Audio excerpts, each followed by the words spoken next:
Hi hello എല്ലാവർക്കും നമസ്കാരം. അപ്പൊ ഇന്ന് നമ്മൾ പുതിയൊരു സംരംഭത്തിന് തുടക്കം കുറിക്കുകയാണ്. അതായത് 2025 SBI PO ക്രാക്ക് ചെയ്തെടുക്കാൻ വേണ്ടിയിട്ടുള്ള ഒരു കോച്ചിങ് ഇവിടെ ആരംഭിക്കുകയാണ്. അപ്പോൾ 2025 SBI POയ്ക്ക് വേണ്ടിയിട്ടുള്ള മാത്സ് ആൻഡ് റീസണിങ് രണ്ടും നിങ്ങൾക്ക് ഈ ഒരു ചാനലിലൂടെ ലഭ്യമാകുന്നതാണ്. അപ്പോൾ തുടക്കം എന്നോണം നമ്മൾ 2022 മെയിൻസ് എക്സാമിനേഷനും അതുപോലെ തന്നെ 2023 പ്രിലിംസ് എക്സാമിനും ചോദിച്ച ചില പ്രത്യേക ചോദ്യങ്ങൾ അതാണ് ഇന്ന് നമ്മൾ സെലക്ട് ചെയ്ത് എടുത്തിട്ടുള്ളത്. അപ്പോൾ മെയിൻസ് എക്സാമിന്റെ ചോദ്യങ്ങളെല്ലാം ഒരുപാട് കൺസെപ്റ്റ് ഉള്ള ചോദ്യങ്ങളാണ്, ചെയ്യുമ്പോൾ നിങ്ങൾക്ക് മനസ്സിലാവും. അപ്പോൾ ബോറടിപ്പിക്കുന്നില്ല, സ്ട്രൈറ്റ് ടു ക്വസ്റ്റ്യൻ. ആദ്യത്തെ ചോദ്യത്തിലേക്ക് പോകാം. ചോദ്യം ഇങ്ങനെയാണ്: if P plus Q plus R equal to 15, അതിനുശേഷം രണ്ട് ക്വാണ്ടിറ്റീസ് ആണ് അവിടെ തന്നിരിക്കുന്നത്. Quantity 1, maximum value of P into Q into R if P Q R are positive integers. Quantity 2, maximum value of P into Q into R if P Q R greater than or equal to -10. അപ്പോൾ രണ്ട് quantity ആയിട്ട് നമുക്ക് ഇത് solve ചെയ്തെടുക്കണം. അപ്പോൾ നമുക്ക് നോക്കാം. Quantity 1 ഇവർ രണ്ട് കാര്യങ്ങളാണ് പറഞ്ഞിരിക്കുന്നത്. P plus Q plus R, അതിന്റെ വാല്യൂ എത്രയാണ്? 15 ആണ് തന്നിട്ടുണ്ട്. അതുകൂടാതെ ഇതെല്ലാം എന്താണ്? പോസിറ്റീവ് വാല്യൂസ് ആണെന്നും ഇവർ പറഞ്ഞിരിക്കുന്നു. അപ്പോൾ നിങ്ങൾ ശ്രദ്ധിക്കുക, ഒരു സമ്മ് അതിന്റെ വാല്യൂ നമുക്ക് തന്നിട്ടുണ്ട്. ഇനി അതെല്ലാം പോസിറ്റീവ് ആണെന്ന് അറിയാം. ഇനി ശ്രദ്ധിക്കുക, ഇതിലുള്ള ഇതേ വേരിയബിൾസ് തന്നെ പ്രൊഡക്റ്റ് ചെയ്യുമ്പോൾ മാക്സിമം വാല്യൂ കിട്ടണമെങ്കിൽ ഈ ഓരോ വാല്യൂസും ഈക്വൽ ആയിരിക്കണം. ഞാൻ പറഞ്ഞ കൺസെപ്റ്റ് മനസ്സിലായോ? എടാ, ഒരു സമ്മിന്റെ വാല്യൂ നമുക്ക് തന്നിട്ടുണ്ട്. ഇനി അതേ വേരിയബിൾസ് തന്നെ പ്രൊഡക്റ്റ് ചെയ്യുമ്പോൾ മാക്സിമം വാല്യൂ കിട്ടണമെങ്കിൽ ഇതിലുള്ള ഓരോ വാല്യൂസും ഈക്വൽ ആകണം. ഇവിടെ ശ്രദ്ധിക്കുക, 3 എണ്ണം കൂടെ കൂട്ടുമ്പോൾ 15 ആണ്. അപ്പൊ എല്ലാം ഈക്വൽ ആവണമെങ്കിൽ ഓരോന്നും 15 ഡിവൈഡഡ് ബൈ 3 എത്ര വീതം വരണം? 5 വീതം വരണം. അപ്പൊ നമുക്ക് മനസ്സിലായി, ഇത് പോസിറ്റീവ് ഇന്റീജേഴ്സ് ആവുന്ന കേസിൽ ഈ പിയും ക്യൂവും ആറും 5 വീതം വരുമ്പോഴാണ് ഇതിന് മാക്സിമം വാല്യൂ കിട്ടുക. അപ്പോൾ P into Q into R ഇവിടെ കണ്ടുപിടിക്കുമ്പോൾ നമുക്ക് എത്രയെന്ന് പറയാൻ പറ്റും? 5 ഇൻറ്റു 5 ഇൻറ്റു 5. ആൻസർ എത്ര വരും? 125 വരും. അപ്പോൾ ക്വാണ്ടിറ്റി 1 ലഭിക്കാവുന്ന മാക്സിമം വാല്യൂ എന്ന് പറയുന്നത് എത്രയാണ്? 125 ആണ്. ഓക്കെ ആണ്, ക്ലിയർ ആണ്, സെറ്റ് ആണ്. ഇനി ക്വാണ്ടിറ്റി 2, അവിടെ കാര്യങ്ങൾ സ്ലൈറ്റ്ലി ഡിഫറെന്റ് ആണ്. അതായത് അവിടെ പറഞ്ഞിരിക്കുന്നു പിയും ക്യൂ ആറും greater than or equal to -10 എന്നാണ് പറഞ്ഞിരിക്കുന്നത്. അപ്പൊ അതിന്റെ അർത്ഥം -10 കൂടുതലുള്ള ഏത് വാല്യൂ വേണമെങ്കിലും പിക്കോ ക്യൂവിനോ ആറിനോ വരാം. ദാറ്റ് മീൻസ് പിയും ക്യൂ ആറും എന്താവാനും സാധ്യതയുണ്ട്? നെഗറ്റീവ് നമ്പേഴ്സ് ആവാനും സാധ്യതയുണ്ട്. അപ്പൊ നെഗറ്റീവ് നമ്പേഴ്സ് വരുന്ന കേസിൽ നിങ്ങൾ ഇങ്ങനെ എടുത്താൽ മതി. ശ്രദ്ധിക്കുക, അതിലുള്ള രണ്ട് വേരിയബിൾസ് നെഗറ്റീവിന് വരാൻ കഴിയുന്ന മാക്സിമം വാല്യൂ കൊടുക്കുക. പറഞ്ഞ കാര്യം മനസ്സിലായോ? നെഗറ്റീവ് വാല്യൂസ് ആകാമെന്ന് പറഞ്ഞിട്ടുണ്ടെങ്കിൽ പ്രൊഡക്റ്റ് മാക്സിമം വരാൻ നേരത്ത് നിങ്ങൾ ചെയ്യേണ്ടത് അതിലുള്ള രണ്ട് വേരിയബിൾസിന് നെഗറ്റീവിൽ വരാൻ കഴിയുന്ന മാക്സിമം വാല്യൂ കൊടുക്കുക. അതിനനുസരിച്ച് മൂന്നാമത്തെ കണ്ടുപിടിക്കുക. അതായത് ഇവിടെ ഇപ്പോൾ നെഗറ്റീവിന് വരാൻ കഴിയുന്ന മാക്സിമം വാല്യൂ -10 ആണ്. അപ്പോൾ നമ്മൾ പിക്കും ക്യൂവിനും -10 എന്ന് പറഞ്ഞ വാല്യൂ കൊടുത്തു എന്ന് കരുതുക. പിക്കും ക്യൂവിനും -10 എന്ന് കൊടുത്തു. ഇനി നമുക്കറിയാം P plus Q plus R 15 ആണ് അല്ലെ? P plus Q plus R കൂട്ടുമ്പോൾ നമുക്ക് എത്രയാണ് വരേണ്ടത്? 15 ആണ് വരേണ്ടത്. അപ്പോൾ പിയും ക്യൂവും -10 ആണെങ്കിൽ പി പ്ലസ് ക്യൂ എന്ന് പറയുമ്പോൾ എത്ര വരും? -20 വരും. അപ്പോൾ -20 പ്ലസ് ആറിന്റെ വാല്യൂ 15 വരണം. ദാറ്റ് മീൻസ് ആറിന്റെ വാല്യൂ എന്ന് പറഞ്ഞാൽ എത്ര വരണം? 35 വരണം. ഓക്കെ, ഇനി നമ്മൾ ഇവിടെ ഒന്ന് പ്രൊഡക്റ്റ് കണ്ടുപിടിച്ച് നോക്കിയേ. P into Q into R എന്ന് പറയുന്നത് -10 ഇൻറ്റു -35 ആണ്. നമുക്കറിയാം രണ്ട് നെഗറ്റീവ് നമ്പർ മൾട്ടിപ്ലൈ ചെയ്യുമ്പോൾ പോസിറ്റീവ് ആൻസർ വരത്തുള്ളൂ. സോ ഇതിന്റെ ആൻസർ എത്രയാണ് വരുന്നത്? 3500 ആണ്. അതായത് ക്വാണ്ടിറ്റി 2 വരാൻ കഴിയുന്ന മാക്സിമം വാല്യൂ എന്ന് പറയുന്നത് 3500 ആണ്. ഓക്കെ, അപ്പൊ ഇവിടെ രണ്ട് കൺസെപ്റ്റുകൾ നമ്മൾ പഠിച്ചു. പോസിറ്റീവ് ഇന്റീജേഴ്സ് വരുമ്പോൾ ഒരു സമ്മിന്റെ വാല്യൂ തന്നിട്ടുണ്ടെങ്കിൽ അതിലുള്ള വേരിയബിൾസ് എല്ലാം ഈക്വൽ ആകുമ്പോഴാണ് പ്രൊഡക്റ്റ് മാക്സിമം ആവുക. ഇനി നെഗറ്റീവ് വേരിയബിൾസ് വരുന്ന കേസിൽ രണ്ട് വേരിയബിൾസിന് നെഗറ്റീവിൽ കൊടുക്കാവുന്ന മാക്സിമം കൊടുക്കുക, അതിനനുസരിച്ച് മൂന്നാമത്തെ കണ്ടുപിടിക്കുക. ആ ഒരു കേസിലാണ് അവിടെ പ്രൊഡക്റ്റ് മാക്സിമം കിട്ടുക. ഓക്കെ, അപ്പൊ ആ രണ്ട് കൺസെപ്റ്റ് കൃത്യമായിട്ട് മനസ്സിലായാൽ ഇവിടെ ക്വാണ്ടിറ്റി 1 ക്വാണ്ടിറ്റി 2 ലഭിക്കാവുന്ന മാക്സിമം വാല്യൂ നമുക്ക് കിട്ടും. ക്വാണ്ടിറ്റി 1 ലഭിക്കാവുന്ന മാക്സിമം വാല്യൂ 125 ഉള്ളൂ. പക്ഷെ ക്വാണ്ടിറ്റി 2 ലഭിക്കാവുന്ന മാക്സിമം വാല്യൂ എന്ന് പറയുന്നത് എത്രയാണ്? 3500 ആണ്. അപ്പൊ ക്ലിയർലി ഇവിടെ നമുക്ക് എവിഡന്റ് ആണ് ക്വാണ്ടിറ്റി 1 ലെസ് ദാൻ ക്വാണ്ടിറ്റി 2 ആണ്. അപ്പൊ ഒന്നാമത്തെ ചോദ്യത്തിന്റെ ഉത്തരം ഏതാണ്? സെക്കൻഡ് ഓപ്ഷൻ ആണ്. മനസ്സിലായല്ലോ? ക്ലിയർ ആണല്ലോ? ഒരുപാട് കൺസെപ്റ്റുകളുണ്ട്, ഓൾജിബ്രയിൽ വരുന്ന കാര്യങ്ങളാണ്. ഓക്കെ, നമുക്ക് അടുത്ത ചോദ്യത്തിലേക്ക് പോകാം. അടുത്ത ചോദ്യം ശ്രദ്ധിക്കുക. അവിടെ ഒരു ഇക്വേഷൻ നമുക്ക് തന്നിരിക്കുന്നു. 4x - 3a divided by X equal to 2/3. അതിൽ quantity 1 value of X, quantity 2 value of A, അങ്ങനെയാണ് പറഞ്ഞിരിക്കുന്നത്. അപ്പൊ ഇത് ചെയ്തു നോക്കേണ്ട ആവശ്യം പോലും ഇല്ല. ഇവിടെ ശ്രദ്ധിക്കുക, ആ ഒരു ഇക്വേഷൻ ശ്രദ്ധിക്കുക. 4x - 3a divided by X equal to 2/3 എന്നാണ് തന്നിരിക്കുന്നത്. അപ്പൊ ഇവിടെ നമുക്കറിയാം ഈ എക്സ് എ അങ്ങനെ രണ്ട് വേരിയബിൾസ് ഉണ്ട്. ശ്രദ്ധിക്കുക, കൺസെപ്റ്റ് ഇതാണ്. രണ്ട് വേരിയബിൾസ് ഉണ്ടെങ്കിൽ മിനിമം 2 ഇക്വേഷൻ ഉണ്ടെങ്കിലേ അതിന്റെ വാല്യൂ നമുക്ക് കണ്ടുപിടിക്കാൻ കഴിയത്തുള്ളൂ. ശ്രദ്ധിക്കുക സുഹൃത്തുക്കളെ, എക്സും എ 2 വേരിയബിൾസ് ഉണ്ട്. അപ്പൊ 2 വേരിയബിൾസിന്റെ വാല്യൂ കണ്ടുപിടിക്കണമെങ്കിൽ മിനിമം 2 ഇക്വേഷൻ എങ്കിലും വേണം. പക്ഷെ ഇവിടെ ആപ്പാടെ എത്ര ഇക്വേഷനെ തന്നിട്ടുള്ളൂ? ഒരൊറ്റ ഇക്വേഷനെ തന്നിട്ടുള്ളൂ. അപ്പൊ ക്ലിയർലി അത് എവിഡന്റ് ആണ്. ഈ ഒരൊറ്റ ഇക്വേഷൻ വെച്ച് എക്സിന്റെ എയുടെയും വാല്യൂസ് നമുക്ക് കണ്ടുപിടിക്കാൻ കഴിയില്ല. സോ ഇതിന്റെ കറക്റ്റ് ആൻസർ ഏതാണ്? കനോട്ട് ബി ഡിറ്റർമിൻഡ് എന്നാണ്. അവിടെ കാണാനുമുണ്ട്. കറക്റ്റ് ഓപ്ഷൻ 5 ആണ്, കനോട്ട് ബി ഡിറ്റർമിൻഡ്. അതിന്റെ കാരണമാണ് ഞാൻ പറഞ്ഞത്. ഇവിടെ ശ്രദ്ധിക്കുക, ഇവിടെ ഒരൊറ്റ ഇക്വേഷൻ 2 വേരിയബിൾസ്, അങ്ങനെയാണെങ്കിൽ അതിന്റെ വാല്യൂ ഒരിക്കലും കണ്ടുപിടിക്കാൻ പറ്റില്ല. 2 വേരിയബിൾ ഉണ്ടെങ്കിൽ മിനിമം 2 ഇക്വേഷൻ എങ്കിലും വേണം. ഒറ്റ വേരിയബിൾ ഉള്ളെങ്കിൽ ഒരു ഇക്വേഷൻ മതി. ഇനി 3 വേരിയബിൾ ഉണ്ടെങ്കിലോ മിനിമം 3 ഇക്വേഷൻ എങ്കിലും ഉണ്ടെങ്കിലേ നമ്മൾ ഇതിന്റെ വാല്യൂ കണ്ടുപിടിക്കും. ഇനി അങ്ങോട്ടുള്ള ചോദ്യങ്ങളിലും നമ്മൾ ഈ കൺസെപ്റ്റ് ഉപയോഗിക്കുന്നുണ്ട് കേട്ടോ. ഇനി അടുത്ത ചോദ്യത്തിലേക്ക് പോകാം. അടുത്തത് ശ്രദ്ധിക്കുക, ഡാറ്റ സഫിഷ്യൻസി ചോദ്യമാണ്. അതായത് ഒരു സർട്ടൻ ക്വസ്റ്റ്യൻ ഉണ്ട്, അതിൽ 2 സ്റ്റേറ്റ്മെന്റ്സും ഉണ്ട്. അപ്പോ അവിടെ സ്റ്റേറ്റ്മെന്റ് 1 വെച്ച് മാത്രം ആൻസർ കിട്ടുന്നുണ്ടെങ്കിൽ സ്റ്റേറ്റ്മെന്റ് 1 ആർ സഫിഷ്യന്റ് എന്ന് എഴുതാം. ഇനി 2 വെച്ച് മാത്രം കിട്ടുന്നുണ്ടെങ്കിൽ 2 ആർ സഫിഷ്യന്റ് എന്ന് കിട്ടാം. ഇനി രണ്ടും വെച്ച് ഒരുപോലെ കിട്ടുന്നുണ്ടെങ്കിൽ എയ്തർ സ്റ്റേറ്റ്മെന്റ് 1 ഓർ 2 എന്ന് പറയാം. ഇനി രണ്ടും കൂടെ ഒരുമിച്ചാലേ ആൻസർ കിട്ടുള്ളൂങ്കിൽ both statement 1 and 2 are sufficient എന്ന് പറയാം. ഇനി ഇതിലൊന്നും ആൻസർ കിട്ടുന്നില്ലെങ്കിൽ നമുക്ക് നൺ ഓഫ് ദീസും ചൂസ് ചെയ്യാം. അങ്ങനെയാണ് അവർ ആദ്യം പറഞ്ഞിരിക്കുന്നത്. ഇവിടെ നമ്മുടെ ചോദ്യം find the cost price of watch. ഒരു വാച്ചിന്റെ കോസ്റ്റ് പ്രൈസ് കണ്ടുപിടിക്കണം. അപ്പോൾ അതിൽ ഒന്നാമത്തെ സ്റ്റേറ്റ്മെന്റ് നമ്മൾ വായിച്ചു നോക്കുക. If there is A markup of ₹360 and 10% discount is given, then profit is 8%. അപ്പൊ ഈ പറഞ്ഞിരിക്കുന്ന കാര്യത്തിന് ഒരു ഇക്വേഷൻ ആയിട്ട് മാറ്റാനായിട്ട് കഴിയണം നമുക്ക്. അപ്പൊ ശ്രദ്ധിക്കുക, അതിന്റെ ഒറിജിനൽ പ്രൈസ് നമ്മൾ കോസ്റ്റ് പ്രൈസ് ആയിട്ട് എടുക്കുന്നു, CP ആയിട്ട് എടുക്കുന്നു. അപ്പോൾ if there is A markup of 360 എന്ന് പറയുമ്പോൾ ഈ കോസ്റ്റ് പ്രൈസ് എന്നുള്ളത് എത്ര വില കൂട്ടി എന്നാണ് നമ്മൾ മനസ്സിലാക്കേണ്ടത്? 360 വില കൂട്ടി. ഓക്കെ, അപ്പോൾ ഈ സമയത്തെ മാർക്കറ്റ് പ്രൈസ് എന്ന് പറഞ്ഞാൽ എത്രയാണ്? CP + 360 ആണ്. ഇനി ശ്രദ്ധിക്കുക, ഇതിൽ ഒരു 10% ഡിസ്കൗണ്ട് അനുവദിച്ചു. അപ്പൊ നമുക്കറിയാം ഈ ഡിസ്കൗണ്ട് അല്ലെങ്കിൽ ലോസ് എന്നൊക്കെ പറയുന്നത് എപ്പോഴും 100% കുറവാണ്. പ്രോഫിറ്റ് എന്ന് പറയുന്നത് 100% കൂടുതലാണ്. അപ്പൊ 10% ഡിസ്കൗണ്ട് കഴിച്ചിട്ടുള്ള വില എന്ന് പറഞ്ഞാൽ 90% നിങ്ങൾ മനസ്സിലാക്കുക. അപ്പൊ ശ്രദ്ധിക്കുക, ഇവിടെ 360 രൂപ വില കൂട്ടി എന്ന് പറയുമ്പോൾ കോസ്റ്റ് പ്രൈസ് പ്ലസ് 360 ആണ് മാർക്കറ്റ് പ്രൈസ് എന്ന് പറയുന്നത്. അതിൽ 10% ഡിസ്കൗണ്ട് കൊടുത്തു എന്ന് പറയുമ്പോൾ അതിന്റെ 90% ആയിരിക്കും ആ സമയത്ത് സെയിൽ നടന്നത്. ഓക്കെ, അതായത് CP + 360യുടെ 90% ആണ് സെയിൽ നടന്നത്. ഇനി ആ സെയിൽ എന്ന് പറയുന്നത് 8% പ്രോഫിറ്റിന് തുല്യമാണ്. അപ്പൊ 8% പ്രോഫിറ്റ് കിട്ടി എന്ന് പറയുമ്പോൾ കോസ്റ്റ് പ്രൈസിന്റെ എത്ര കിട്ടിയടാ? 108% കിട്ടി. 108% കിട്ടി. ഇനി ഇത് സോൾവ് ചെയ്യാനും നിൽക്കണ്ട. ഇവിടെ നിങ്ങൾ ആലോചിച്ച് നോക്കുക, ഇവിടെ ആപ്പാടെ ഒറ്റ വേരിയബിളേ ഉള്ളൂ അല്ലെ? ഒറ്റ വേരിയബിളേ ഉള്ളൂ, ഒരു ഇക്വേഷൻ നമ്മുടെ കയ്യിലുണ്ട്. അപ്പോൾ ഈ ഒന്നാമത്തെ സ്റ്റേറ്റ്മെന്റ് വെച്ച് നമുക്ക് എന്ത് കിട്ടും? CP കണ്ടുപിടിക്കാൻ കഴിയും. CP കണ്ടുപിടിച്ച സമയം കളയണ്ട, കണ്ടുപിടിക്കാൻ പറ്റുമോ എന്ന് നോക്കിയാൽ മതി. ഓക്കെ, ഒരൊറ്റ വേരിയബിളേ ഉള്ളൂ, ഒരൊറ്റ ഇക്വേഷൻ നമുക്ക് കിട്ടി, നമുക്ക് ആൻസർ കിട്ടും. ഇനി രണ്ടാമത്തേലേക്ക് വായിച്ചു നോക്കാം. രണ്ടാമത്തെ സ്റ്റേറ്റ്മെന്റ് അപ്പോൾ 1 സഫിഷ്യന്റ് ആണ് കേട്ടോ, 1 വെച്ച് നമുക്ക് ആൻസർ കിട്ടുന്നുണ്ട്. ഇനി രണ്ടാമത്തേലേക്ക് നോക്കാം. If watch is sold on a profit of 12%, then the difference between sale price and cost price is equal to 216 എന്ന് പറഞ്ഞിരിക്കുന്നു. അപ്പോൾ 12% ലാഭത്തിന് വിൽക്കുമ്പോൾ കോസ്റ്റ് പ്രൈസിന്റെയും സെല്ലിംഗ് പ്രൈസിന്റെയും ഡിഫറൻസ് 216 ആണ്. ഇനി നിങ്ങളൊന്ന് ഓർത്തേടാ, ഈ കോസ്റ്റ് പ്രൈസിന്റെയും സെല്ലിംഗ് പ്രൈസിന്റെയും ഡിഫറൻസ് എന്ന് പറയുന്നത് തന്നെയല്ലേ ഈ പ്രോഫിറ്റ് എന്ന് പറയുന്നത് അല്ലേ? കോസ്റ്റ് പ്രൈസിന്റെയും സെല്ലിംഗ് പ്രൈസിന്റെയും ഡിഫറൻസ് തന്നെയാണ് പ്രോഫിറ്റ് എന്ന് പറയുന്നത്. അപ്പോൾ ഈ 12% തുല്യമായിട്ടുള്ള വാല്യൂ തന്നെയാണ് ഈ തന്നിരിക്കുന്ന എത്രയെന്ന് പറഞ്ഞത്? 216. ഇനി നമുക്കറിയാം കോസ്റ്റ് പ്രൈസ് എന്ന് പറഞ്ഞാൽ എപ്പോഴും ബേസ് വാല്യൂ ആണ്, 100% ആണ്. അപ്പൊ ഈ 12% നിന്ന് നമുക്ക് എന്തും കണ്ടുപിടിക്കാം, 100% കണ്ടുപിടിക്കാം. നമുക്ക് മനസ്സിലായി, അതും പോസിബിൾ ആണ്. അപ്പൊ രണ്ടാമത്തെ സ്റ്റേറ്റ്മെന്റ് മാത്രം വെച്ച് നമുക്ക് ആൻസർ കിട്ടുന്നുണ്ട്. അപ്പൊ ഈ 2 സ്റ്റേറ്റ്മെന്റ് കൊണ്ട് നമുക്ക് ആൻസർ കിട്ടുന്നുണ്ട്. സോ ഇതിന്റെ കറക്റ്റ് ഓപ്ഷൻ എന്ന് പറയുന്നത് either statement 1 or 2 are sufficient എന്നുള്ളതാണ്. ഓക്കെ, ഈ ഡാറ്റ സഫിഷ്യൻസി ചെയ്യുമ്പോൾ ഒരു കാര്യം പ്രത്യേകം ഓർക്കുക, ഇവിടെ വാല്യൂ കണ്ടുപിടിക്കേണ്ട ഒരു ആവശ്യമില്ല. നമുക്ക് വാല്യൂ കിട്ടുമോ ഇല്ലയോ എന്ന് മാത്രം നമ്മൾ മനസ്സിലാക്കിയാൽ മതി. വാല്യൂ കണ്ടുപിടിച്ച് സമയം കളയരുത്. ഓക്കെ, അപ്പൊ കാര്യം മനസ്സിലായേ എങ്ങനെയാണ് നമ്മൾ കണ്ടുപിടിച്ചതെന്നുള്ളത്. അടുത്ത ചോദ്യത്തിലേക്ക്. അടുത്ത ചോദ്യം ശ്രദ്ധിക്കുക, ഇതും ഡാറ്റ സഫിഷ്യൻസി ആണ്. What is the area of A rectangle ABCD? ABCD എന്ന് പറയുന്ന റെക്ടാംഗിളിന്റെ ഏരിയ ആണ് കണ്ടുപിടിക്കേണ്ടത്. അവിടെ ആദ്യം പറഞ്ഞിരിക്കുന്നു perimeter of A rectangle is 4.5 times its breadth എന്ന് പറഞ്ഞിരിക്കുന്നു. അപ്പോൾ നമുക്ക് ഈ പറഞ്ഞിരിക്കുന്നതിനെ ഒരു ഇക്വേഷൻ ആയിട്ട് എഴുതാം. പെരിമീറ്റർ ഓഫ് എ റെക്ടാംഗിൾ എന്ന് പറയുന്നത് എങ്ങനെയാണ് നമ്മൾ കണ്ടുപിടിക്കുന്നത്? 2 × L+B ആണ് അല്ലെ?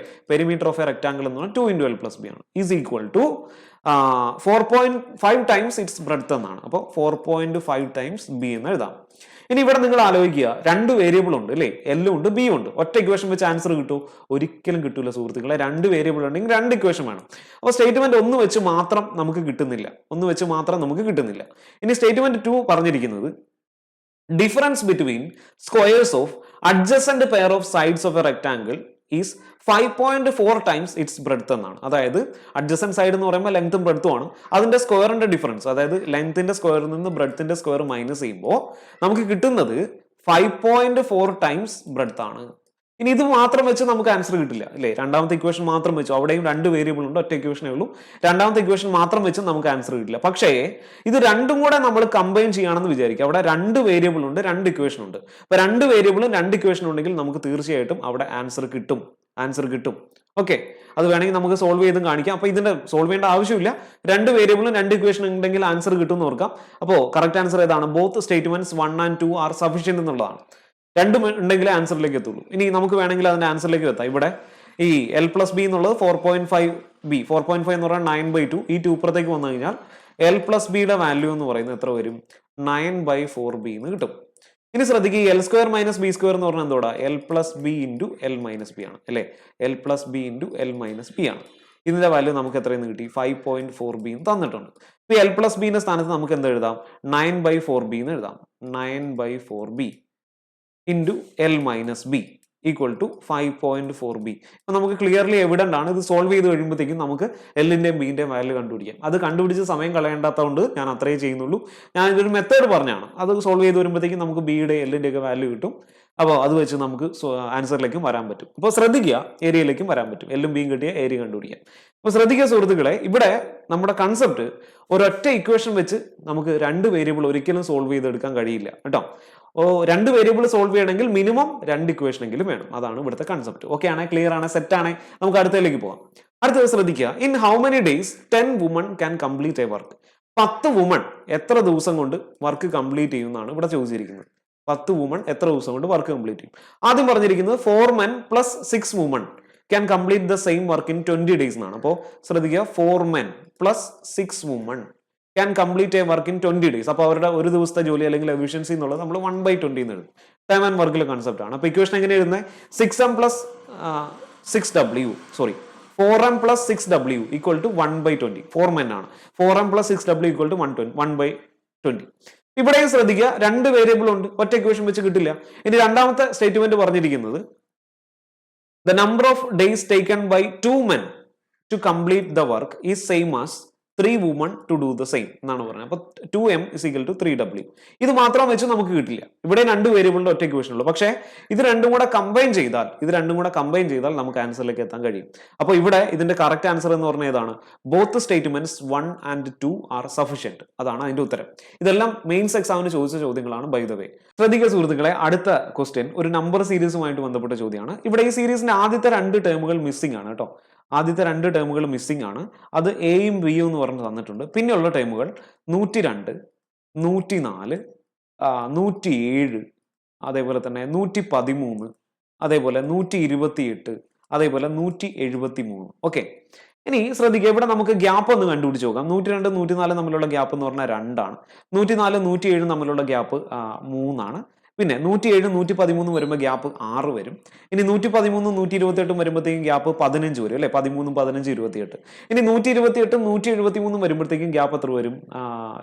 128 2ഉം 130, പിന്നെ ഒരു 43 കൂടെ വേണം. അപ്പൊ 45 വരും. ഇനി ശ്രദ്ധിക്കുക, ഈ ഒരു സീരീസിൽ നമ്മൾ എങ്ങനെയാണ് 2ൽ നിന്ന് 3 എത്തിയെന്ന് ചോദിച്ചാൽ, ഒരു കറക്റ്റ് ഓർഡർ ചോദിച്ചു കഴിഞ്ഞാൽ നമുക്ക് പറയാൻ കഴിയുക, ഈ പ്രീവിയസ് ഡിഫറൻസിനെ ഇവിടെ നമ്മൾ 1.5 കൊണ്ട് മൾട്ടിപ്ലൈ ചെയ്തിരിക്കുന്നത്. അതായത് 3 കിട്ടാൻ സാധനം പ്രീവിയസ് ഡിഫറൻസ് 2 ആണ്. അതിനെ നമ്മൾ 1.5 കൊണ്ട് മൾട്ടിപ്ലൈ ചെയ്തു. അപ്പൊ നമുക്ക് 3 കിട്ടി. ഇനി ശ്രദ്ധിക്കുക, ഇവിടെ ഈ 6 എങ്ങനെ കിട്ടിയെന്ന് വെച്ച് കഴിഞ്ഞാൽ പ്രീവിയസ് ഡിഫറൻസ് ആയിട്ടുള്ള 3a പ്രീവിയസ് ഡിഫറൻസിനെ 2 കൊണ്ട് മൾട്ടിപ്ലൈ ചെയ്തു. ഓക്കെ, ഇനി ശ്രദ്ധിക്കുക, 15 എങ്ങനെ കിട്ടിയെന്ന് വെച്ചാൽ പ്രീവിയസ് ഡിഫറൻസ് ആയിട്ടുള്ള 6നെ 2.5 കൊണ്ട് മൾട്ടിപ്ലൈ ചെയ്തു. ഓക്കെ, ഇനി 45 എങ്ങനെ കിട്ടിയെന്ന് വെച്ച് കഴിഞ്ഞാൽ പ്രീവിയസ് ഡിഫറൻസ് ആയിട്ടുള്ള 15നെ 3 വെച്ച് മൾട്ടിപ്ലൈ ചെയ്തു. അപ്പോ ഇതിങ്ങനെയാണ്, ഇതിന്റെ ഒരു ലോജിക്ക് ഇങ്ങനെ വരുന്നത്. പ്രീവിയസ് ഡിഫറൻസിനെ ആദ്യം 1.5 കൊണ്ട് ചെയ്തു, പിന്നെ പ്രീവിയസ് ഡിഫറൻസിനെ 2 കൊണ്ട് ചെയ്തു, പിന്നെ പ്രീവിയസ് ഡിഫറൻസിനെ 2.5 കൊണ്ട് ചെയ്തു, പിന്നെ പ്രീവിയസ് ഡിഫറൻസിനെ 3 കൊണ്ട് ചെയ്തു. അങ്ങനെയാണ് ലോജിക്ക് പോകുന്നത്. അപ്പൊ തീർച്ചയായിട്ടും അങ്ങനെയാണെങ്കിൽ ഇവിടെ വരേണ്ടത്, ഇവിടെ 1.5 ആയതുകൊണ്ട് പ്രീവിയസ് ഡിഫറൻസ് അത് എത്രയാണ് നമുക്ക് അറിഞ്ഞുകൂടാ. പ്രീവിയസ് ഡിഫറൻസിനെ 1 കൊണ്ട് മൾട്ടിപ്ലൈ ചെയ്യുന്ന വാല്യൂ ആണ് ഇവിടെ വരേണ്ടത് അല്ലേ? 2 വരേണ്ടത്. അപ്പൊ അങ്ങനെയാണെങ്കിൽ 2 വരണമെങ്കിൽ പ്രീവിയസ് ഡിഫറൻസ് എത്ര തന്നെ ആയിരിക്കണം? 2 ആയിരിക്കണം. അപ്പോ 100ൽ നിന്ന് 102ൽ നിന്ന് 2 മൈനസ് ചെയ്യുന്നതാണ് പ്രീവിയസ് ഡിഫറൻസ് എന്ന് പറയുന്നത്. അപ്പൊ 2 ഇവിടെ കിട്ടി. 2 കിട്ടി കഴിയുമ്പോഴത്തേക്ക് നമുക്ക് ആൻസർ എത്രയെന്ന് കിട്ടി? 100 എന്ന് കിട്ടി. അപ്പൊ ബിയുടെ വാല്യൂ നമ്മൾ കണ്ടുപിടിച്ചു. ഇനി ഈ വാല്യൂ എന്ന് പറഞ്ഞാൽ ഈ 2 എന്ന് പറയുന്നത് ശ്രദ്ധിക്കുക, അവിടെ നമുക്ക് പ്രീവിയസ് ഡിഫറൻസ് അറിഞ്ഞുകൂടാ. പ്രീവിയസ് ഡിഫറൻസിനെ 0.5 കൊണ്ട് മൾട്ടിപ്ലൈ എന്നാണ് ഈ 2 എന്ന് പറയുന്നത്. അങ്ങനെയല്ലേ നമ്മൾ വരുന്നത്, 0.5 വീതം കൂടി വരിക.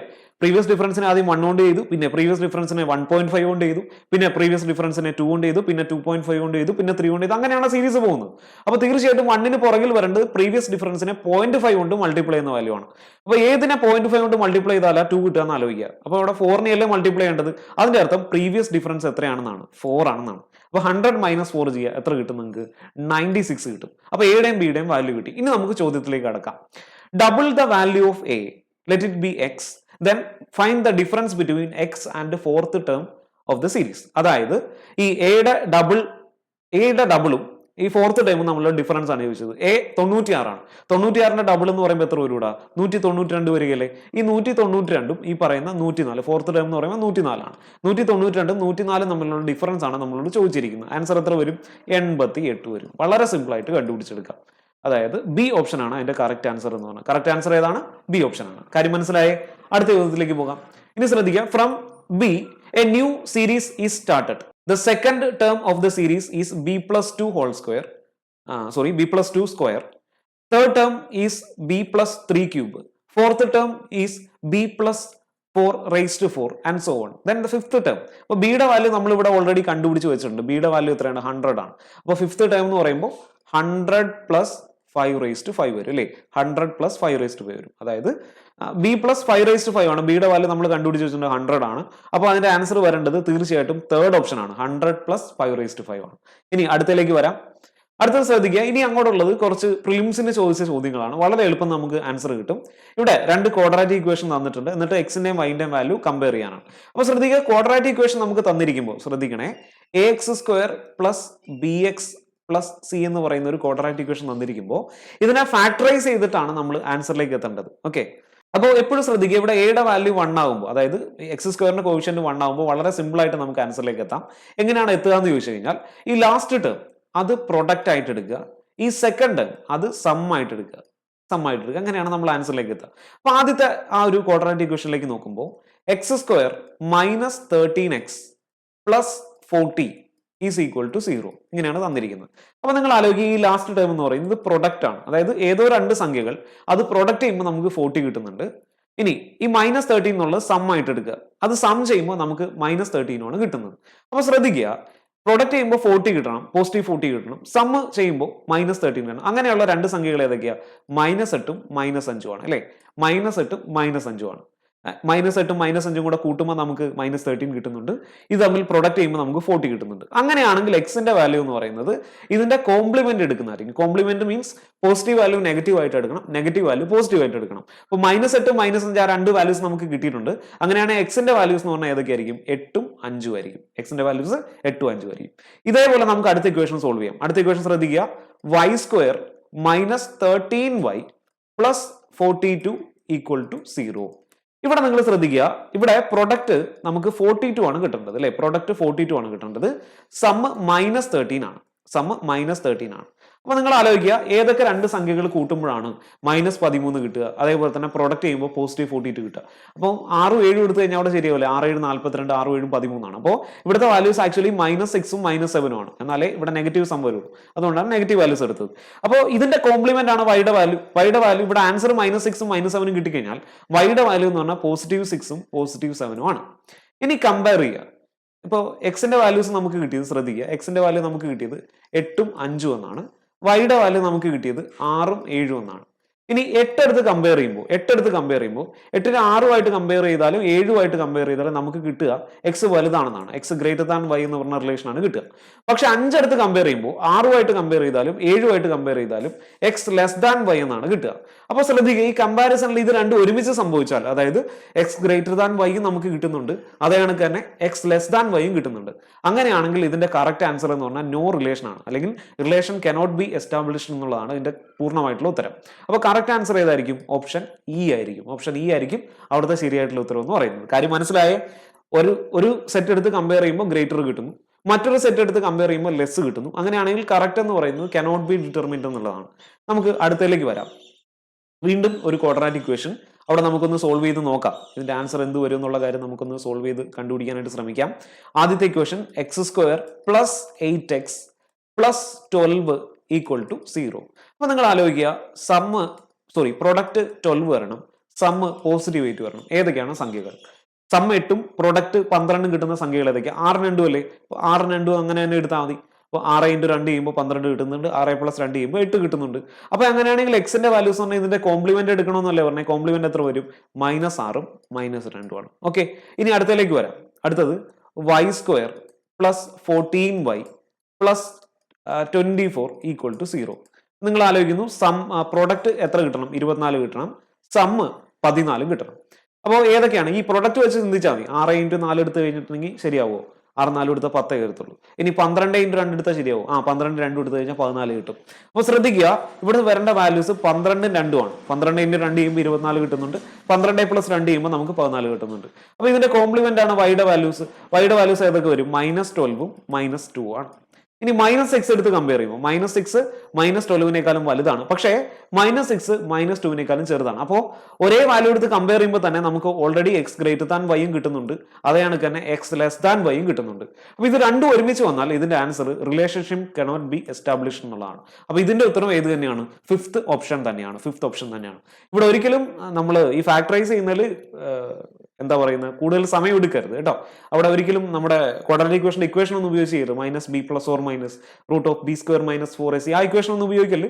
സമ്മും പ്രോഡക്റ്റും രീതിയിൽ ചിന്തിക്കുക. പ്രോഡക്റ്റ് വെച്ച് സ്പ്ലിറ്റ് ചെയ്താൽ മതി. പ്രോഡക്റ്റിൽ എപ്പോഴാണ് സം ഓക്കെ ആവുന്നത് ആ ഒരു രീതിയിൽ എടുത്താൽ മതി. ഒരെണ്ണം കൊണ്ട് ചെയ്യാം നമുക്ക്. ഇവിടെ ശ്രദ്ധിക്കുക, ആദ്യത്തെ equation x² - 9x + 18 equal to 0 എന്നാണ്. അപ്പൊ നിങ്ങൾ ചിന്തിക്കേണ്ടത് പ്രൊഡക്റ്റ് 18 വരണം, സമ്മ് -9 വരണം.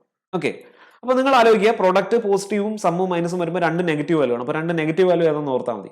18 കിട്ടാൻ ഏതൊക്കെ പോസിബിലിറ്റി ഉണ്ട്? 1 × 18. പക്ഷെ 1ഉം 18 എടുത്തു കഴിഞ്ഞാൽ സമ്മ നമുക്ക് അവിടെ ഒരിക്കലും 9 കിട്ടില്ല.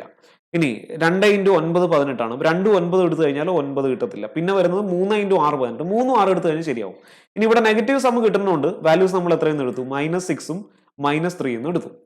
അപ്പോ ഇതിന്റെ കോംപ്ലിമെന്റ് ആണ് എക്സിന്റെ വാല്യൂ. എക്സിന്റെ വാല്യൂ എത്ര കിട്ടും? 6ഉം 3 എന്നും കിട്ടും. ഓക്കെ, ഇനി അതാണ് കാരണം നമുക്ക് അടുത്ത ഇക്വേഷനിലേക്ക് വരാം. y² - 15y + 56 equal to 0. അപ്പൊ ഇവിടെ നമ്മൾ ചിന്തിക്കുമ്പോൾ പ്രൊഡക്റ്റ് 56 ആണ് വരേണ്ടത്, സമ്മ് -15 ആണ് വരേണ്ടത്. വാല്യൂസ് ഏതൊക്കെയാണ്? 56 എടുത്ത് ചിന്തിക്കുമ്പോൾ 7 × 8 56 ആണ്. 7 8 കൊടുക്കുമ്പോൾ നമുക്ക് 15 കിട്ടുന്നുണ്ട് സമ്മ്. അപ്പോൾ ഇവിടെ നെഗറ്റീവ് സമ്മ് കിട്ടുന്നുണ്ട്, -7ഉം -8ഉം ആണ് നമ്മുടെ ഉത്തരം. അപ്പൊ അങ്ങനെയാണെങ്കിൽ വൈയുടെ വാല്യൂ എന്ന് പറഞ്ഞാൽ ഇതിന്റെ കോംപ്ലിമെന്റ് ആണ്. കോംപ്ലിമെന്റ് എന്ന് പറയുമ്പോൾ 7ഉം 8ഉം വരും. ഇനി കമ്പയർ ചെയ്യാം. 6 എടുത്ത് കമ്പയർ ചെയ്താൽ y ഗ്രേറ്റർ ആണെന്നുള്ള കിട്ടുക, അല്ലെങ്കിൽ നമുക്ക് ഇങ്ങനെ പറയാൻ പറ്റും x y എന്ന് കിട്ടും. ഇനി 3 എടുത്ത് കമ്പയർ ചെയ്താലും ഈ പറയുന്ന പോലെ x ലെസ് ആണ് അല്ലെ, x ലെസ് ആണ് y-യേക്കാളും. അപ്പൊ നമുക്ക് ഇവിടെ ഒരൊറ്റ റിലേഷൻ മാത്രമേ കിട്ടുന്നുള്ളൂ, x y എന്ന് പറഞ്ഞ ഒരൊറ്റ റിലേഷൻ മാത്രം.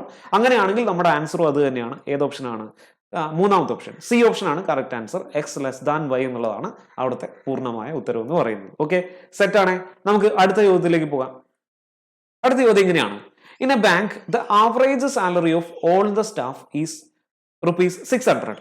If the average salary of 12 officers is 4,000 and the average salary of rest of the staff is 560, find the number of rest of the staff in the bank.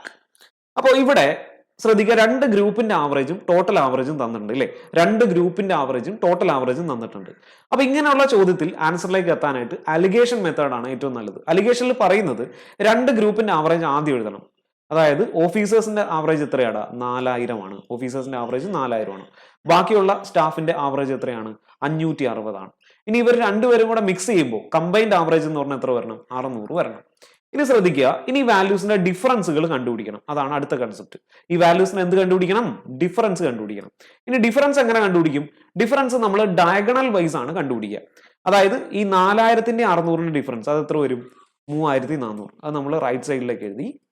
ഇനി 560ന്റെ 600ന്റെ difference അത് എത്ര വരും? 40 വരും. നമ്മൾ ലെഫ്റ്റ് സൈഡിലേക്ക് എഴുതി. അപ്പോൾ ഇവിടെ നമ്മൾ ചിന്തിക്കേണ്ട കാര്യം, അങ്ങനെയാണെങ്കിൽ ഇത് ആദ്യം നമ്മളെടുത്ത ഓഫീസേഴ്സും ഇത് റെസ്റ്റ് ഓഫ് ദ സ്റ്റാഫും ആണ്. അപ്പൊ ഈ ഓഫീസേഴ്സിന്റെയും റെസ്റ്റ് ഓഫ് ദ സ്റ്റാഫിന്റെയും എണ്ണങ്ങളുടെ അംശബന്ധം എന്ന് പറഞ്ഞാൽ ഈ കിട്ടിയതാണ്. അല്ലെങ്കിൽ നമ്പർ ഓഫ് പേഴ്സൺസിന്റെ റേഷ്യോ എന്ന് പറയുന്നത് 40:3400 ആണ്. അവിടെ നമുക്ക് 20 വെച്ച് കട്ട് ചെയ്യാം. 20 വെച്ച് കട്ട് ചെയ്ത് എത്ര വരും? 2:170 എന്ന് പറഞ്ഞു വരും. 2:170. അപ്പൊ റേഷ്യോ വരേണ്ട എങ്ങനെയാണ്? 2:170 എന്നാണ്. ഇനി നമ്മൾ ചിന്തിക്കുക, ഇവിടെ ഓഫീസേഴ്സിന്റെ എണ്ണം നമുക്ക് തന്നിട്ടുണ്ട്. അതായത് 2 യൂണിറ്റ്സ് ആക്ച്വലി എത്രയാണ് വരേണ്ടത്? 12 ആണ് വരും. കാര്യം 12 ഓഫീസേഴ്സ് ആണുള്ളത്. അപ്പൊ 2 യൂണിറ്റ് 12 ആകുമ്പോൾ നമ്മൾ എത്ര കൊണ്ടാണ് മൾട്ടിപ്ലൈ ചെയ്തത്? 6 കൊണ്ടാണ് മൾട്ടിപ്ലൈ ചെയ്തത്. അതേ വാല്യൂ കൊണ്ട് തന്നെ റൈറ്റ് സൈഡ് നമ്മൾ മൾട്ടിപ്ലൈ ചെയ്താൽ മതി. ഇൻറ്റു 6. 17 6 എത്രയാണെന്ന് ആലോചിക്കുക. 60 42 എത്ര വരും? 102 വരും. സോ ഇതിന്റെ കറക്റ്റ് ആൻസർ എത്രയാണ് വരണേ? 1020 വരണം. 1020 ഏത് ഓപ്ഷൻ ആയിട്ടാണ് തന്നിരിക്കുന്നത്? ഒന്നാമത്തെ ഓപ്ഷൻ ആയിട്ടാണ് തന്നിരിക്കുന്നത്. എങ്ങനെ മനസ്സിലായേ? എങ്ങനെ നമ്മൾ ചെയ്തത്? രണ്ട് ഗ്രൂപ്പിന്റെ ആവറേജും കമ്പൈൻഡ് ആവറേജും തന്നിട്ടുണ്ടെങ്കിൽ അലിഗേഷൻ ഉപയോഗിക്കുകയാണ് ഏറ്റവും നല്ലത്.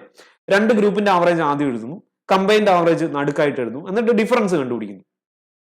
ഡയഗണൽ വൈസ് ആണ് ഡിഫറൻസ് കണ്ടുപിടിക്കേണ്ടത്. ഇവിടെ ഇപ്പൊ ഈ ചോദ്യത്തിൽ 4000ന്റെയും 600ന്റെയും ഡിഫറൻസ് 3400. അതേ കണക്ക് തന്നെ 560ന്റെയും 600ന്റെയും ഡിഫറൻസ് 40. എന്നിട്ട് ഡിഫറൻസ് കണ്ടുപിടിക്കുമ്പോൾ ആ ഡിഫറൻസ് എത്രയൊക്കെയാണ് വന്നാൽ അതാണ് നമ്പർ ഓഫ് ഐറ്റത്തിന്റെ റേഷ്യോ എന്ന് പറയുന്നത്. അപ്പൊ നമുക്ക് അവിടെ കിട്ടി 40:3400 ആണ്, അല്ലെങ്കിൽ 2:170 ആണ്. ഇനി 2 വരേണ്ട വാല്യൂ ആണ് 12. കാര്യം 12 ഓഫീസേഴ്സ് ആണുള്ളത്. അപ്പൊ 2 യൂണിറ്റ് 12 ആയിട്ട് മാറുന്നുവെങ്കിൽ 170 യൂണിറ്റ് എത്രയായിട്ട് മാറും? അതാണ് ചോദ്യം. 2 യൂണിറ്റ് 12 ആയിട്ട് മാറിയപ്പോൾ 6 കൊണ്ട് മൾട്ടിപ്ലൈ ചെയ്തു നമുക്ക് മനസ്സിലായി. അങ്ങനെയാണെങ്കിൽ 170 യൂണിറ്റ് 170 × 6 1020 ആണ് അതിന്റെ പൂർണ്ണമായിട്ടുള്ള ഉത്തരവ് എന്ന് പറയുന്നത്. ഇതേ കണക്ക് തന്നെ നമുക്ക് അടുത്ത ഒരെണ്ണം കൂടെ ചെയ്യാം, ഒരെണ്ണം കൂടെ ചോദ്യം ചെയ്യാം. ഇവിടെ ശ്രദ്ധിക്കുക, Saurabh bought 45 kg of tea at ₹140 per kg and 40 kg at ₹155 per kg. He mixed the two. Now at what price approximately he should sell so that he may get 20% loss on this? അപ്പോൾ ഇവിടെ ശ്രദ്ധിക്കുക, ഇവിടെ രണ്ടെണ്ണം mix ചെയ്യാണ്. ഇവിടെ നമുക്ക് allegation rule തന്നെ ഉപയോഗിക്കാം. പക്ഷെ ഇവിടെ ഫൈനൽ പ്രൈസ് ആണ് നമ്മൾ കണ്ടുപിടിക്കേണ്ടത്. അപ്പൊ അങ്ങനെയുള്ള ചോദ്യങ്ങളിൽ നമ്മൾ ആദ്യത്തെ പ്രൈസ് എഴുതുക. എത്രയാണ്? 140 ആണ്. രണ്ടാമത്തെ പ്രൈസ് എത്രയാ? 155 ആണ്. ഇത് തമ്മിൽ മിക്സ് ചെയ്തിട്ടുള്ള ഫൈനൽ പ്രൈസ് ആണ് നമുക്ക് കണ്ടുപിടിക്കേണ്ടത്. അതാണ് നമുക്ക് വേണ്ടത്. പക്ഷേ ഇവിടെ നമ്പർ ഓഫ് ഐറ്റത്തിന്റെ റേഷ്യോ വന്നിട്ടുണ്ട്, അല്ലെങ്കിൽ ക്വാണ്ടിറ്റിയുടെ റേഷ്യോ വന്നിട്ടുണ്ട്. ആദ്യത്തെ 45 കിലോ ആണ്, രണ്ടാമത്തെ 40 കിലോ ആണ്. അപ്പൊ 5 കൊണ്ട് കട്ട് ചെയ്ത് കഴിഞ്ഞാൽ എത്ര വരും? 9:8. അപ്പോൾ ഇതിനെ നമ്മൾ ഡിവൈഡ് ചെയ്യേണ്ടത് 140 155 ഇതിനെ ഡിവൈഡ് ചെയ്യേണ്ടത് 9:8 ഇനി നിങ്ങൾ ചിന്തിക്കുക, 9:8 ഡിവൈഡ് ചെയ്യുമ്പോൾ ഈ മീൻ പ്രൈസ് ആണ് കണ്ടുപിടിക്കേണ്ടെങ്കിൽ ഈ റേഷ്യോയുടെ ടോട്ടൽ എടുക്കുക. ഈ റേഷ്യോയുടെ ടോട്ടൽ ഈ ഡിഫറൻസിന്റെ ടോട്ടലിന് തുല്യമായിട്ട് എടുക്കുക. അതായത് ടോട്ടൽ ഡിഫറൻസ് എത്രയാണോ വന്നത് അത് റേഷ്യോയുടെ ടോട്ടലിന് ഇക്വേറ്റ് ആയിട്ട് എടുക്കുക. ഇവിടെ റേഷ്യോ ടോട്ടൽ 17 യൂണിറ്റ് ആണ്. ടോട്ടൽ ഡിഫറൻസ് എത്രയാണ് വന്നേക്കണേ? 15 ആണ്. അപ്പൊ 17 യൂണിറ്റ് 15ന് തുല്യമായിട്ട് എടുക്കുക. ഇനി നിങ്ങൾ ചിന്തിക്കുക, ഈ 8 യൂണിറ്റ് കണ്ടുപിടിച്ച റൈറ്റ് സൈഡിലെ വാല്യൂ കിട്ടും. അപ്പൊ നമുക്ക് മീൻ പ്രൈസ് കണ്ടുപിടിക്കാം. ഇനി റൈറ്റ് സൈഡിലെ വാല്യൂ ആണ് കണ്ടുപിടിക്കുന്നത്. നിങ്ങൾ ശ്രദ്ധിക്കുക, 140നേക്കാളും കൂടുതലായിരിക്കും മീൻ പ്രൈസ്, അല്ലെങ്കിൽ 185നേക്കാളും കുറവായിരിക്കും. അപ്പൊ റൈറ്റ് സൈഡിലുള്ളതാണ് കണ്ടുപിടിക്കുന്നതെങ്കിൽ 140നോടുകൂടി പ്ലസ് ചെയ്യണം. ലെഫ്റ്റ് സൈഡിലുള്ളതാണ് കണ്ടുപിടിക്കുന്നതെങ്കിൽ 185 നിന്ന് മൈനസ് ചെയ്യണം. അപ്പൊ നമുക്ക് ഇവിടെ 8 യൂണിറ്റ് ഒന്ന് കണ്ടുപിടിച്ച് നോക്കാം. 17 യൂണിറ്റ് 15 ആണ്. അപ്പൊ 8 യൂണിറ്റ് എത്ര വരും? വളരെ സിമ്പിൾ ആണത്. 17 യൂണിറ്റ് 15 ആണെങ്കിൽ ഒരു യൂണിറ്റ് 15/17 ആണ്. അപ്പൊ 8 യൂണിറ്റ് 15/17 × 8 ആണ്. 120/17. ഇനി നമുക്കറിയാം 17 7 119 ആണ്. അപ്പൊ 120 എന്ന് പറയുമ്പോൾ വലിയ ഡിഫറൻസ് വരുന്നില്ല. അപ്രോക്സിമേറ്റ്ലി നമുക്ക് എത്രയെന്ന് എടുക്കാം? 7 എന്ന് എടുക്കാം. ഇവിടുത്തെ വാല്യൂ 7 ആണെങ്കിൽ 140നോട് കൂടി 7 കൂടെ കൂട്ടുക. മീൻ പ്രൈസ് എന്ന് പറഞ്ഞാൽ 147 ആയിരിക്കും. ഇനി ശ്രദ്ധിക്കാം, നമ്മുടെ മിക്സ്ചറിന്റെ CP നമുക്ക് ഇവിടെ കിട്ടി. മിക്സ്ചറിന്റെ കോസ്റ്റ് പ്രൈസ് എത്രയാണ്? 147 ആണ്. ഇനി നമുക്ക് അവിടെ വേണ്ടത് കോസ്റ്റ് പ്രൈസ് അല്ല, അത് 20% ലോസിലാണ് വിൽക്കുന്നതെങ്കിൽ പ്രൈസ് ആണ്, ആ സമയത്ത് സെല്ലിംഗ് പ്രൈസ് ആണ് വേണ്ടത്. അപ്പോൾ സെല്ലിംഗ് പ്രൈസ് എന്ന് പറയുന്നത് ശ്രദ്ധിക്കുക, 20% ലോസിൽ വിൽക്കണം എന്ന് പറയുമ്പോൾ 80% വിൽക്കണം, അല്ലെങ്കിൽ 4/5 വിൽക്കണം. അപ്പൊ 147ന്റെ 4/5 ആണ് നമ്മുടെ ഉത്തരവ് എന്ന് പറയുന്നത്. നോക്കാം, 147 × 4 14 4 56 560 28 560 28 എത്ര വരും? 588. 588 ഡിവൈഡഡ് ബൈ 5 ഡിവൈഡ് ചെയ്ത് നോക്കാം. നമുക്ക് 1 5 5 1 5 ശിഷ്ടം 3 7 5 35 ശിഷ്ടം 3 6 5 117.6 വരും. അപ്പൊ അപ്രോക്സിമേറ്റ്ലി നമുക്ക് അത് എത്രയെന്ന് എടുക്കാം? 118 എന്ന് പറഞ്ഞെടുക്കാം. സോ കറക്റ്റ് ആൻസർ എത്രയാടാ? 118 ആണ്. ഇവിടെയും നമ്മൾ എന്താ ഉപയോഗിച്ചത്? അലിഗേഷന്റെ റൂൾ ഉപയോഗിച്ചിട്ട് തന്നെയാണ് ചെയ്തത്. ഓക്കെ, അപ്പോൾ ഇന്ന് തൽക്കാലത്തേക്ക് നമുക്ക് ഇവിടെ കൊണ്ട് സ്റ്റോപ്പ് ചെയ്യാം എന്ന് കരുതുന്നു. ഒരു തുടക്കം എന്നുള്ള ഒരു വീഡിയോ ഇട്ട് നോക്കിയതാണ്. വീഡിയോയെക്കുറിച്ചുള്ള അഭിപ്രായങ്ങളും നിർദ്ദേശങ്ങളൊക്കെ വീഡിയോയ്ക്ക് താഴെ കമന്റ് ആയിട്ട് രേഖപ്പെടുത്തുക. ഇനി ഉടനെ തന്നെ നമ്മൾ ടോപ്പിക് വൈസ് ക്ലാസ്സുകൾ ആരംഭിക്കും കേട്ടോ. മെയിൻസിലെയും പ്രിലിംസിലെയൊക്കെ ക്വസ്റ്റ്യൻസ് ഉൾപ്പെടുത്തിക്കൊണ്ട് ടോപ്പിക് വൈസ് ക്ലാസ്സുകളും ഇതുപോലെ തന്നെ നമുക്ക് പ്രീവിയസ് ക്വസ്റ്റ്യൻസ് ഡിസ്കസ് ചെയ്തുകൊണ്ടുള്ള ക്ലാസ്സുകൾ നമ്മൾ ഉടനടി തന്നെ ആരംഭിക്കുന്നതാണ്. അപ്പോൾ ചാനൽ ഇഷ്ടമാണെന്നുണ്ടെങ്കിൽ തീർച്ചയായിട്ടും സബ്സ്ക്രൈബ് ചെയ്ത് നമ്മളോട് കൂടുക. വീഡിയോയെക്കുറിച്ചുള്ള അഭിപ്രായങ്ങളും നിർദ്ദേശങ്ങളൊക്കെ വീഡിയോയ്ക്ക് താഴെ കമന്റ് ആയിട്ട് രേഖപ്പെടുത്തുക. നിങ്ങളുടെ സുഹൃത്തുക്കളിലേക്ക് ഷെയർ ചെയ്ത് കൊടുക്കുക. ഓക്കെ, നമുക്ക് അടുത്ത വീഡിയോയിൽ കാണാം. വീണ്ടും സന്ധിക്കും വരയ്ക്കും വണക്കം. Till then take care, bye bye, see U.